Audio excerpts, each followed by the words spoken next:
अस्सलाम वालेकुम। हम आए हैं डेली टॉक पॉइंट्स की तरफ से। इनके साथ जो है पुलिस जो है वो ब्लैकमेलिंग कर रही है सरासर, और ये घर से बेघर हुए हैं। जी जानते हैं इनसे कि पुलिस क्या कहती है, इनको क्यों तंग कर रही है पुलिस। जी वो शादीन पार्क 6 नंबर गली में मेरी रहाइश है। हम सिर्फ 2 भाई हैं, हमारा और कोई नहीं है खुदा के अलावा। ये मुदस्सर ख़ान मुलाजम था, सस्पेंड हुआ था। ये मेरे बाज़ार के दोस्त हैं। बाज़ार में हमारी जब दरोगे वाले आशियाना नक्शबंदी की जंपल है। मेरे दोस्तों के साथ ये आने लगा। इन्होंने ख़ुद मंडलियाँ लगानी शुरू कर दी, ऐस पीनी शुरू कर दी, वहाँ खुद ही एक दूसरे को देनी शुरू कर दी और बदनाम मुझे कर दिया। एंड इनकी नज़र मेरे मकान पर पड़ गई। ये मेरा मकान हड़पने के चक्कर में थे। इन्होंने मुझे इतना बदनाम कर दिया, अपने मुलाजम पेटी भाइयों के साथ मिल मिल के उनको बुला बुला के कि इसका आगे पीछे कोई नहीं है, गरीब आदमी है, जैसे हम चाहेंगे वैसे ही होगा, किसी से कोई बात नहीं होगी, कोई ख़तरा नहीं तुम्हारी नौकरी को। इन्होंने मुझे जब चाहा टीम बुलाई, पकड़ा दिया, तुम पाउडर बेचते हो। मुझसे इन्होंने थ्रेड कर करके कितनी मरतबा पैसे लिए हैं, इस तक के मैं अपनी मकान की रजिस्ट्री भी रख दी। 1 ਲੱਖ रुपए ਦੇ ਵਿੱਚ ਰਬਸਪੁਰੇ ਥਾਣੇ ਦੇ ਵਿੱਚ ਮੈਂ ਲੱਖ ਰੁਪਇਆ ਭਰਿਆ ਸੀ। ਮੇਰੀ ਰਜਿਸਟਰੀ ਅਜੇ ਤੱਕ ਨਹੀਂ ਛੁੱਟੀ, 1 ਸਾਲ ਹੋ ਗਿਆ।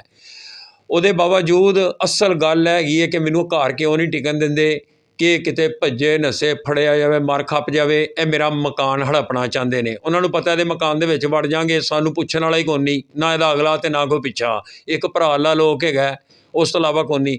ਅਸਲ ਮੁਦੱਸਰ ਖਾਨ ਦੀ ਤੇ ਮਲਕਤਾ ਦੀ ਇਸ ਮਕਾਨ ਦੇ ਉੱਤੇ ਨੀਅਤ ਖਰਾਬ ਸੀ। ਮਲਕਤਾ ਨੇ ਕਈ ਵਾਰੀ ਮੈਨੂੰ ਕਿਹਾ ਵੀ ਇਹ ਮਕਾਨ ਮੇਰੇ ਨਾਂ ਕਰ ਦੇ, ਮਕਾਨ ਮੇਰੇ ਨਾਂ ਕਰ ਦੇ।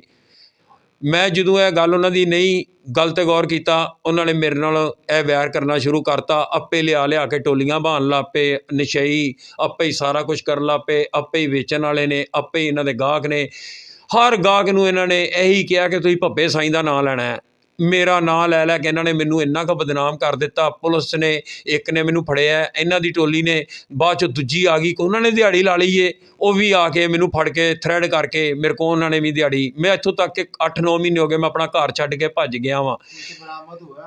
ਮੇਰੇ ਕੋਲੋਂ ਅੱਜ ਤੱਕ ਬਰਾਮਦ ਹੋਇਆ ਹੁੰਦਾ ਤੇ ਮੇਰੇ ਤੇ ਪਰਚਾ ਕੋਈ ਨਾ ਦਿੰਦਾ ਕਿ ਐਡਾ ਹੀ ਨਕਾਮ ਮਹਿਕਮਾ ਹੈਗਾ ਹੈ, ਕਿ ਐਡਾ ਹੀ ਰਿਸ਼ਵਤਖੋਰ ਹੈ ਕਿ ਹਰ ਵਾਰੀ ਪੈਸੇ ਲੈ ਕੇ ਮੈਨੂੰ ਛੱਡ ਦੇਣ। तो आपसे पैसे किस चीज़ पे मांगते हैं? यही थ्रेड करके कि तुम पाउडर बेचते हो। और पाउडर बेचने की ये मशहूरी मुदस्सर खान ने की, खुद वो सबको देता है। और इतने जो लेने आते थे, देने जाते थे, इन्होंने मुझे बदनाम कर दिया।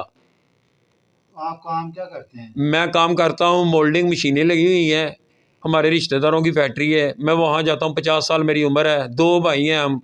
वहाँ जाता था, मुझे 25-30 हज़ार रुपये वो महीना दे देते थे। वो तो अगर मैं ना भी जाऊं तो मुझे दे देते हैं, मगर मैं फैक्ट्री में जाता था। इनको मालूम था कि इसके पास पैसे भी पड़े हुए हैं, जुड़े हुए हैं। ये भी इन्होंने इस हद तक मुझे मजबूर कर दिया कि मैंने एक दिन अपनी जान छुड़ाने के लिए मुझे कह रहे हैं तुम फिर 3 किलो का पर्चा दे देंगे, 4 किलो का दे देंगे। मैंने कहा यार इतना मेरे से पर्चा हो गया तो मेरा तो पूछने वाला भी कोई नहीं है। मेरा साईं भाई है, वो गलियों में वो तो रोल के मर जाएगा।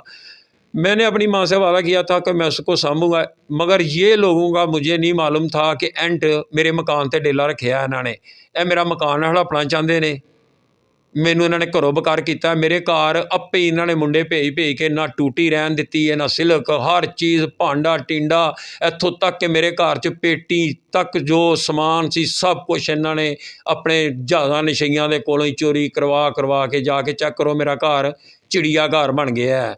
उस घर दे विच हर समान सी।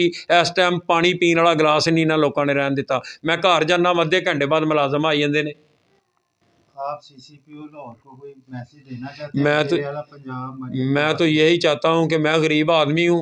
अब ये मैंने बोल दिया है, मुझे ये भी पता है क्या पुलिस मुझे नहीं जीने देगी, नजायज़ नहीं जीने देगी।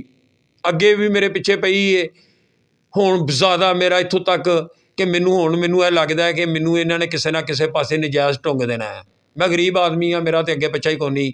मैं तो यही कहांगा कि मेहरबानी कि मेरे नाल इंसाफ किया जाए, मैनू तहफ़्ज़ दिता जाए, इन्हों समझाया जाए कि मेरे नाल नजायज़ ना करन। जे अगर मैं मुजरम हुंदा तो 5-4 साल तो मैनू थ्रैड कर रहे हैं, मेरे ते परचा ना देंदे। इन्होंने परचा क्यों नहीं अज तक मेरे ते दिता? जे मैं पाउडर बेचदा तो पाउडर का परचा क्यों नहीं दिता अज तक? चलें जी, बहुत शुक्रिया आपका।